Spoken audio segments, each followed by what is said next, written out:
cousin. Who are they? A wedding present from Moriarty. Lovely ceremony, by the way. Many a tear shed in joy. Oh, John! Yeah, just a minute, darling. Do you trust me? No. Well, then I shall have to do something about that.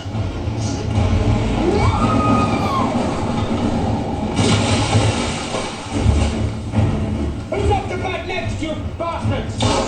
Send out the fast bowler! John, do shut the door.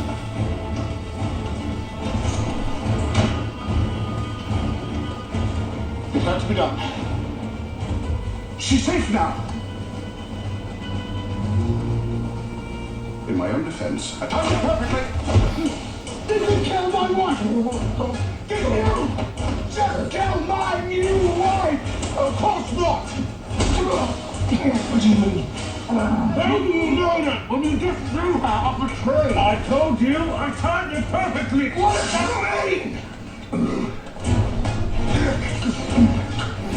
Come here. Explain! By the time I explain, we'd both be dead!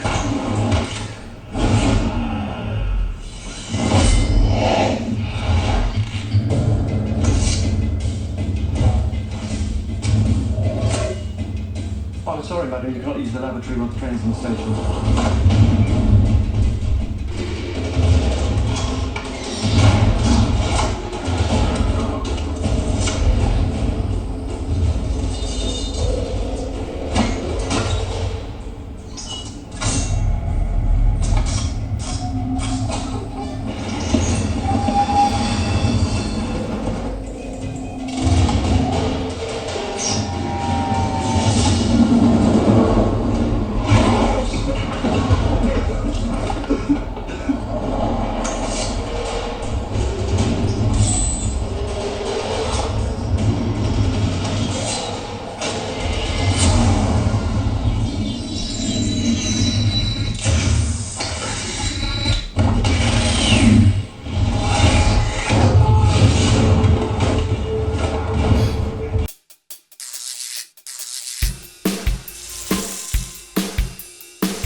What's going on, ladies and gents in Cyberland? Coming back with another film review.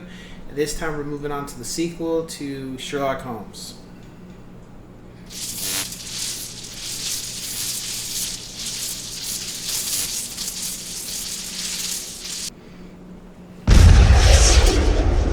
Sherlock Holmes, A Game of Shadows. So with this film, when they showed a trailer, I was like, okay, I already know I'm going to see this. And I have to say, I remember this because my son was 3 years old. Going to be 3 soon.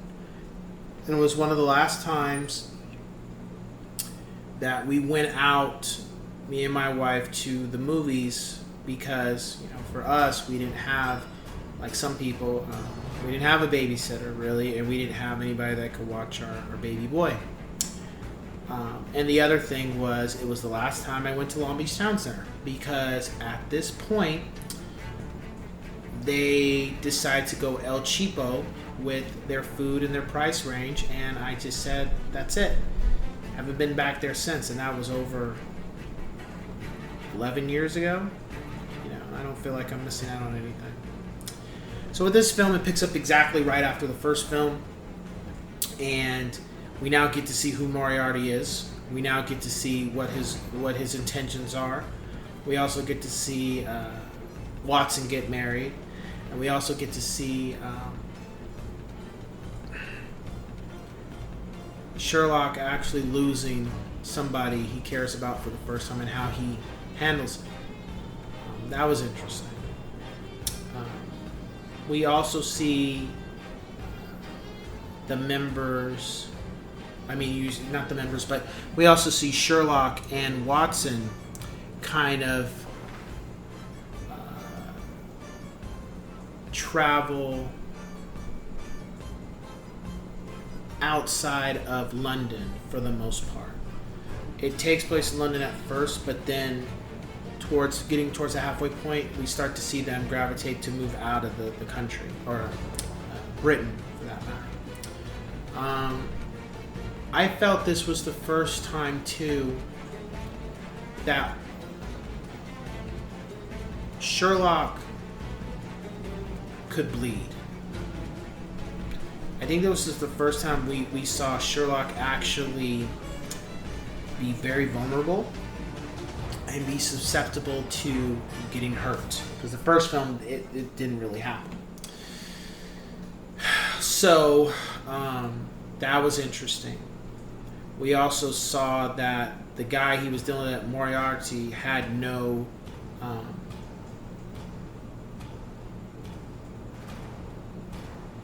he had no honor. He had no way of his objective was to do what he wanted, and he would hurt anybody if he could get away with it, kind of thing. And he had no false pretense about what he was willing to do. My rating for the film is 8 out of 10 yes sirs, and I think the reason why I didn't rank it as high as the first film was because the mystery behind everything was very, I don't want to say anticlimactic. It was just like, okay. Whereas the first film was a little different. The person behind the curtain. I almost felt Moriarty wasn't as utilized as maybe he could have been. I almost feel like maybe Moriarty... I almost feel like the second film should have had Moriarty in it, but you didn't see him yet. Or if you did see him, he was in the film, but you don't know who he is until the third film or something. I just felt like that surprise of who he was and what he looked like, it was a little disappointing. I kind of felt like they should have saved that for a third. They should have saved that for the next film, because Moriarty and Sherlock Holmes, that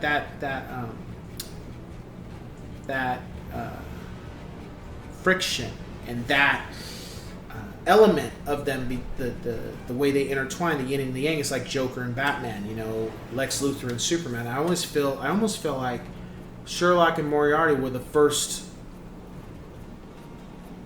archetype or structure before that comic books grab from, because not saying Moriarty was a psychopath like Joker, but his intellect, same thing with Lex, their intellect, and I feel like this was the prototype for what ended up becoming certain villains in the comic industry. I feel like that's where certain villains get grabbed.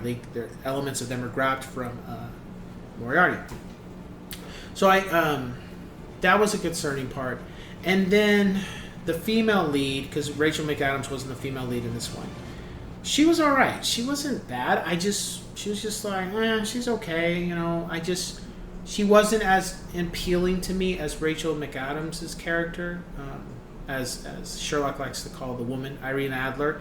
She just didn't have the strong female presence that I felt Irene Adler did, and that was disappointing. I think that's why I didn't rank it as high, because I really liked Irene Adler in the first film. I thought she was great, and the character in the second film was like, she was all right. She wasn't terrible. It was just like, okay. So she's there.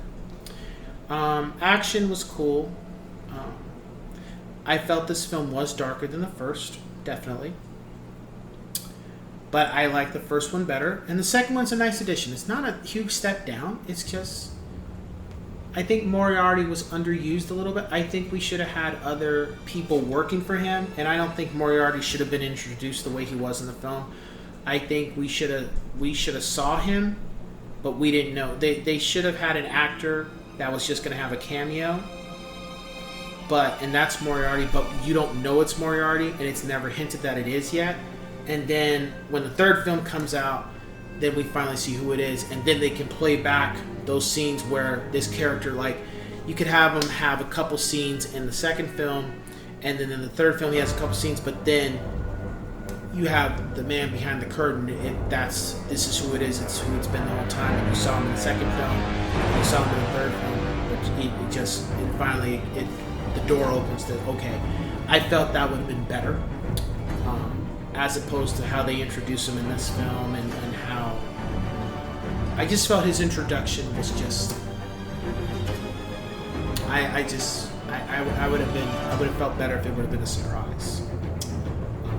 I mean, his viciousness was uncanny. His ruthlessness, how he conducted himself, and even his attitude towards Sherlock when he wounds him at one point that was very interesting. So yeah, if you saw the first one, rewatch the second one. It's not a huge step down. It's just I like the first one, but it's still a good film nonetheless. So with that being said, I will catch you guys on the next one.